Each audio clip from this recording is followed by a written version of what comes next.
এই জীবনে শুনছেন ভালো করে প্রধান শিক্ষক গোদাচলা সরকারি প্রাথমিক বিদ্যালয়।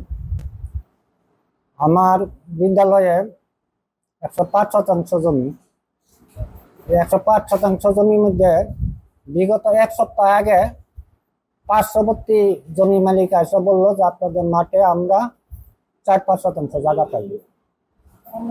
তখন মাপজোক হলো, মাপজোক হওয়ার পরে আমরা দেখতে পারলাম যে আমার বিদ্যালয়ের জমি তাদের কাছে আছে 7-8%, তাদের জমি 4-5% জমি হলো আমাদের মাঠের দক্ষিণে কোনায়। তারপর আমি বললাম, বলে ঠিক আছে তোমাদের জমিটুকু আমাদের মাঠে আছে, আমাদের মাঠের সাথে যদি তোমাদের সাথে আমাদের একটা কোনো বন্টননামা করা যায় তোমরা এটা জানো, প্রয়োজনে আমি ছোট টাকা সহযোগিতা করাবো। স্কুল পার্শ্ববর্তী একজন আমাকে ফোন দিয়েছিল যে এখানে নাকি ওই স্কুল মাঠ দখল করার জন্য বেড়া হচ্ছে। তখন আমি সকালবেলা ফোন পেয়ে স্কুলে আসি এবং স্কুলে এসে দেখতে পাই যে এখানে একটা ওই কাঁটাতারের বেড়া তৈরি করা হয়েছে, যার ফলে স্কুলে ছাত্রছাত্রীরা স্কুলে ঢুকতে গিয়ে বাধার সম্মুখীন হয় এবং আমি দেখতেছি যে স্কুলে ঢুকতে পারতেছে না। কাঁটাতারের বেড়া দেখে আমি খুব হতবাক হই। রাত্রে আমি 11টার দিকে গেছি, গিয়া দিয়ে কয়েকজন পোলা ফানানো দাঁড়ায় রয়েছে। মনে মনে ভাবছি যে তার মনে এই এমনি বই রয়েছে। পরে বাইট গেছি পরে একজনে ফোন দিছে, স্কুলের বাউন্ডারি দিতেছে, স্কুলের বাউন্ডারি করতেছে, কাঁটাতারে বেড়া দেয়।